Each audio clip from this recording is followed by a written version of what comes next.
लोकशाहीचा बुलंद आवाज, रिपब्लिकन वार्ता, महाराष्ट्र.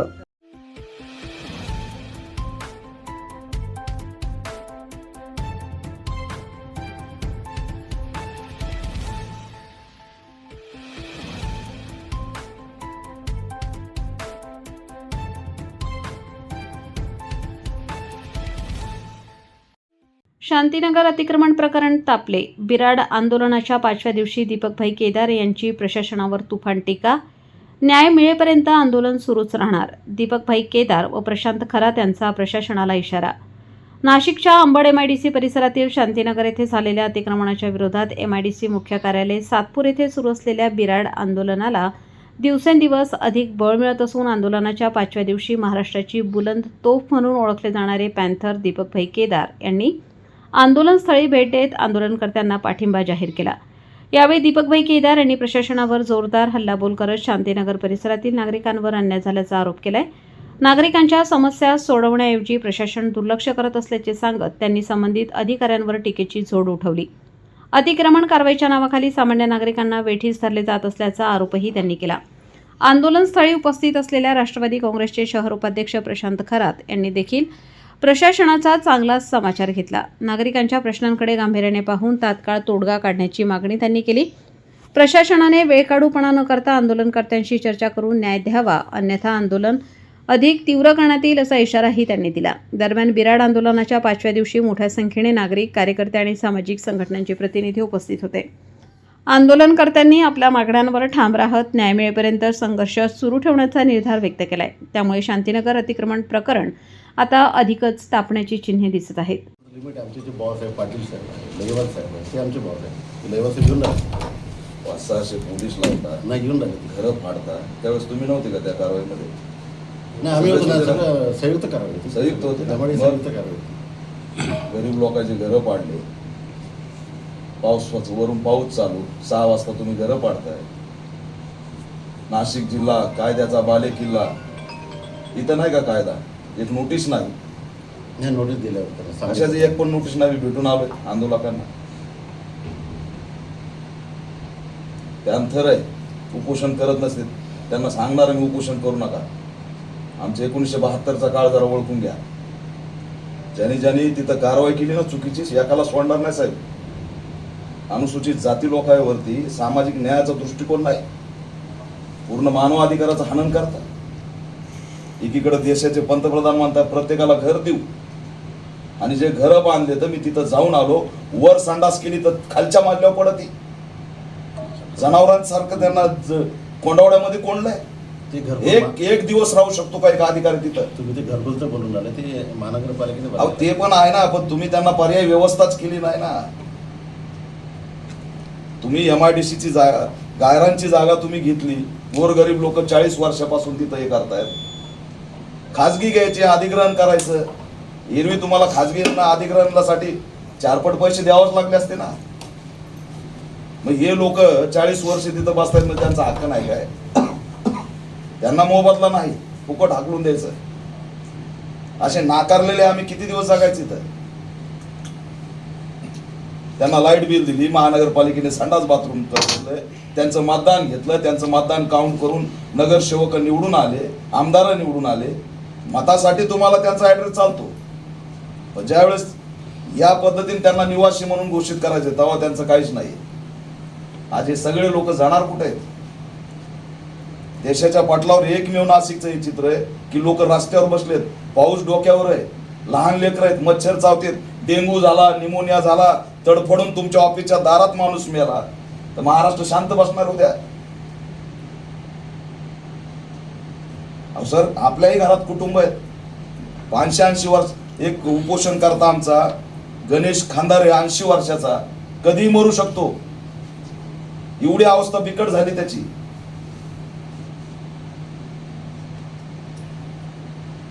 अमानवीय कारवाई, आणि तेही अनुसूचित जाती मागासवर्गीय लोकांवर.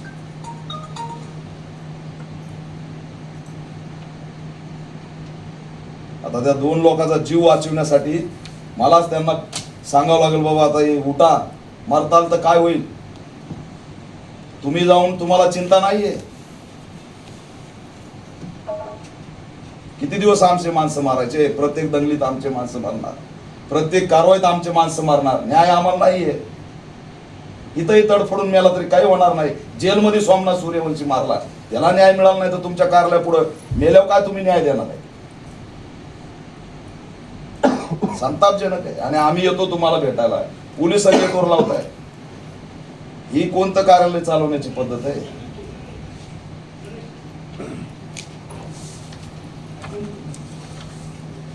ह्या जरा संवेदनशीलतेने घ्या, त्यांना आशादायक उत्तर द्या. तुमच्या डिपार्टमेंट करून सांगितलं जातं की आचारसंहिता आहे, आचारसंहितामध्ये निर्णय देता येत नाही. मग आचारसंहितेमध्ये घरं बरं पाडता येतात, नोटीस न देतात? ही कारवाई बरी करता येते?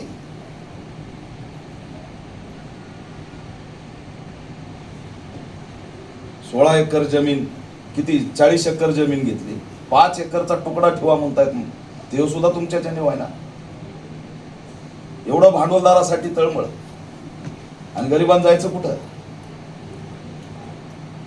तुमच्या MIDCचे लोकांचं पुनर्वसन करायचं महानगरपालिकेने बनवलंय, तुम्ही सांगताय झटकून देताय. पण तुम्ही पुनर्वसन केलं ना ते तुमच्या जागेसाठी, तर तिथं वर जर संडास केली तर खाली पडत असेल, आणि वर आंघोळ केली तर पाणी खाली पडत असेल. 5 मजल्याची बिल्डिंग, लिफ्ट नाही, माणूस मेला तर लुंगी आणि चादरीमध्ये धरून असा पायऱ्यांनी 5 मजले खाली आणावा लागतो. जरा थोडा विचार करा. तिथं लिफ्ट सुद्धा देऊ शकलो नाही आपण. 47 कोटीचा एवढा मोठा भ्रष्टाचार. आता हे सगळं तुमच्या औद्योगिक MIDCच्या कॅरेक्टरचा विषय झाला. आता हा एक गरिमा तुमची चालली तरी तुम्हाला काही वाटत नाही.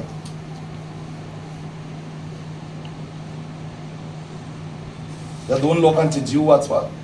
राज्यव्यापी मुद्दा करतोय मी. त्यांना जा त्याच्यात हे करा, थोड्या वेळाने या, मी आहे तिथंच, त्यांना हे करतो, कारण मला जीव वाचवावा लागेल. आंदोलनाचा विषय आणि तो महत्वाचा आहे. याच्यावरती मी व्यवस्थित आंदोलन माझं राज्यभर चालू आहे. दंगली भडकवण्याचं षडयंत्र आहे, जातीमध्ये वाद लावायचं षडयंत्र आहे, आणि आमच्या सगळ्या भूमिकेतून तो दंगलीचं षडयंत्र आम्ही हाणून पाडलं. यांना कुणाला काहीच द्यायचं नाही आहे, केवळ फोडा आणि राज्य करा हे धोरण राबवायचं. आणि ते आम्ही एक्सपोज केलं आहे. RSSची जी काही भूमिका आहे ती आरक्षण संपवण्याची, त्यांचा जन्मच आरक्षण संपवण्यासाठी, उपवर्गीकरण ही पहिली पायरी, आरक्षण संपवण्यासाठी हे आम्ही समाजाला समजून सांगण्यात यशस्वी झालो. आणि त्यातून यांनी जो ट्रॅप रचला होता तो फेल गेलेला. अहवाल श्रीकांत शिंदे यांच्या संदर्भातली ती ॲक्टिव्हिटी होती. त्यांचं थेट नाव मीच घेतलं होतं महाराष्ट्रात सगळ्यात सुरुवातीला. त्यांनी आयुक्ताशी बैठक केली आणि त्या ठिकाणी भव्य असं स्तूप बांधून देण्याची आश्वासन दिलं. त्यांनी दिलेलं आश्वासन लवकर पूर्ण करावं आणि आमच्या भिक्खू संघांवरती झालेल्या कारवाईची चौकशी करावी ही आमची भूमिका आहे. नीट फक्त नाही, चांगली भूमिका आहे, परंतु गोचिड म्हशीचा लागलेला गोचिड असतो, तो जर कोणी काढला असेल तर त्याला माहिती आहे ते काम किती हार्ड आहे. त्याच्यामुळे विद्यार्थ्यांची हत्या करून वचडासारखे जे काही खुर्चीला चिटकून बसलेत ते काही खुर्च्या सोडायला तयार नाहीत. हे आंदोलन जरी सुरू असलं तरी त्यांच्यावरती काही फरक पडेल असं वाटत नाही. त्यासाठी एकदाच जन उठावाशिवाय आता पर्याय नाही. साठी आमच्या गरीब, शोषित, मागासवर्गीय लोकांचे घरं हिसकावून घेतलेले, आणि ती जागा आमच्या हक्काची होती, गायरान जागा होती. सकाळी जी काही निर्दयी कारवाई झालेली त्याचा आम्ही निषेध करतोय. अशा पद्धतीने कुटुंबांना बेघर करणं हे दुर्दैव आहे. राज्य सरकारचा अजेंडा गरिबांचे घरं पाडणं का गरिबांना घरं देणं हा आम्ही या माध्यमातून विचारतोय. त्याच्यामुळे मी अधिकाऱ्यांना पण भेटलोय. प्रशांत भाऊ खरात या आंदोलनाचं नेतृत्व करतायत. हजारो लोक या ठिकाणी बसलेत आणि मी अधिकाऱ्याला सांगितलंय या 1000 लोकातला एका जरी माणसाला काही झालं त्याला सर्वस्वी राज्याचे मुख्यमंत्री, उद्योगमंत्री, हे औद्योगिक विभाग आणि सर्वच या ठिकाणी जबाबदार असतील असं सुद्धा ठणकावून सांगितलंय. त्यांच्याकडे उत्तर नाही आहे, कारण कारवाई चुकीची आहे, कुणाच्या तरी दबावाखाली आहे, कुणाची तरी सुपारी घेऊ नये, आणि सगळी जागा केवळ भांडवलदारांच्या घशात घालण्यासाठी मोठा एक सुपारी घेऊन केलेली ही कारवाई आहे. त्याच्यामुळे आम्ही आता शांत बसणार नाही. ते आमच्या लोकांना मेलं तरी न्याय देणार नाहीत अशी एकंदरीत स्थिती आहे. परंतु हा मुद्दा आजपासून मी राज्यव्यापी करणार आणि या सगळ्या लोकांना तात्काळ जर त्यांचं 5 एकर जागा जर नाही दिली, ती गृहनिर्माण सोसायटीच्या नावाने आम्हाला करून देण्यात यावी. आम्हाला जमिनीवर घरं द्यावेत. जे घरं दिलेत महानगरपालिकेने, मी त्याला आता विचारलं की वर संडास केल्यावर खाली जर पडत असेल तर तिथं तू एक दिवस राहू शकतो का, हे मी अधिकाऱ्यांना विचारलं आहे. त्यांच्याकडं उत्तर नाही. हा म्हणतो महानगरपालिकेने बांधलं आहे. अरे पण तुझ्या जागेमध्ये आल्यानंतर तुझं पुनर्वसन करण्याची जबाबदारी होती, त्याला नीट हँडल करण्याची जबाबदारी होती. पण केवळ दलित राहतेत म्हणून त्यांनी चांगलंच राहिलं नाही पाहिजे. त्यांनी कायम खुरवाड्यात, उकांड्यात असंच जगलं पाहिजे. ही गुलामीची आम्हाला दिलेली वागणूक सामाजिक न्याय विभागाकडे आम्ही याची तक्रार करणार, अनुसूचित जाती जमाती आयोगाकडे तक्रार करणार, मानव अधिकार आयोगाकडे तक्रार करणार. आणि ज्या ज्या अधिकाऱ्यांनी कारवाई केली त्यांच्या नोकऱ्या घातल्याशिवाय आम्ही शांत बसणार नाहीत, हा इशारा सुद्धा या माध्यमातून दिलेला आहे. त्याच्यामुळे ज्या अधिकाऱ्यांनी कारवाई केली त्यांच्यावर ॲट्रॉसिटी ॲक्ट अंतर्गत गुन्हे दाखल झाले पाहिजेत. आर्थिक व्यवहार काय झालाय, एवढा फौजफाटा का आणावा लागला, सकाळी पाऊस पडत असताना लोकांना का काढलं, या सगळ्यांची SIT मार्फत सुद्धा चौकशी झाली पाहिजे. हे 2 जे उपोषण करतात त्यांचं जीवन धोक्यात आहे. ते उपोषण सोडायला तयार नाहीत, हे न्याय द्यायला तयार नाहीत. आचारसंहितेचं ढोंग सांगितलं जातं. पण मी विचारतो की बाबा आचारसंहिता घरं पाडताना नव्हती का? म्हणजे तुम्हाला घोषणा करायची तेव्हा आचारसंहिता आणि घरं पाडायची त्यावेळेस आचारसंहिता नाही.